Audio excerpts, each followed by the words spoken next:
Welcome friends to a tired, weary and very post-salute Colonel Marbles Miniatures Review vidcast. It was a really terrific show, apart from the rather disturbing Nazi reenactors. But anyway, thanks to everyone I saw there who said hi. I'm very pleased to say the show continues to be sponsored by Rattlehead Games, fine purveyors of many of the independent sci-fi and fantasy figures featured in the show. We have a top 9 for you this week, and at 9 we have Jonas de Mile. This headhunter will cost you €4 and is sculpted by Munich-based sculptor Jonas de Mile. Italian company Mindstalkers are at number 8. I've got 3 samples of their Ospitalier cavalry miniatures. First up is Iron Hand Alberico, an Ospitalier knight. Next up is Guildebrando della Rocca. These are nice figures, but they are just the wrong scale for me at 40mm. And finally we have a very nice standard bearer going by the name of Gustavo of Montefeltro. For the number 7 spot in our countdown this week, we head off to Spain and Infinity Miniatures. First up we have the rather unfortunately named motorised troops on monocycles. I must admit I do rather like these, but you have to wonder just how practical that monocycle really is. And next up is an Iskala jump operator, which again is rather different. It's a kind of arachnid type, tyrannid type thing, and yes, I rather like it. And this Yi Sheng Doctor is a nice enough sculpt, but doesn't really have a wow factor.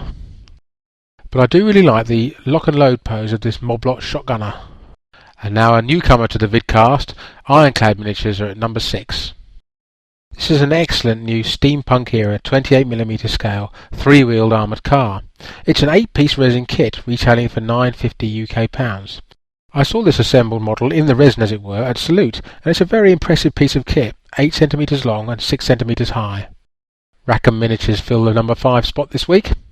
Here are a couple of great new minis from our best French chums. The Scarecrow is an assassin who really reminds me of V for Vendetta, or the main character in the excellent Marquis graphic novels by Guy Davis. And the Harlequin is a little more over the top, but still a very nice mini, and both of these will retail for €8. Blimey, well we're up to number 4 already, and it's Alpha Forge Games. Well now, what have we got here? It's a wonderful green of a Mephalian beast of burden known as a Gort. I really do like everything about this miniature, which just has tons of character. Another newcomer to the Marbles rundown is Outcast Miniatures at number 3. These are greens from a new range of 28mm sci-fi dwarves. And I have to say, this chain gunner is a definite favourite of mine. Yes, it's always nice to see a few more new squads. Most other weeks, Magister Militum would have made the number 1 spot, but not this, they have to settle for number 2.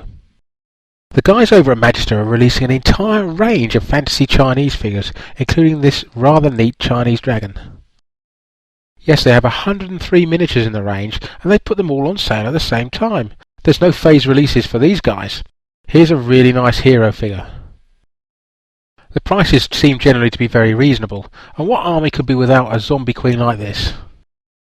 This is a really fun and innovative range. What a great mini this zombie is.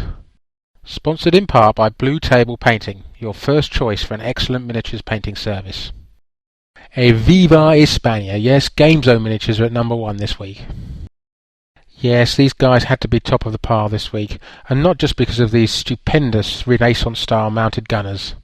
The display of their figures at Salute was absolutely mobbed from start to finish, and deservedly so.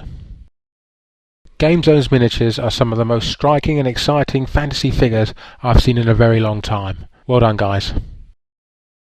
Well, it looks like I just about managed to get through this post-Salute show. Sorry if I sound a little tired and weary, because I am. Anyway, I hope to be back to full form next week. See you then.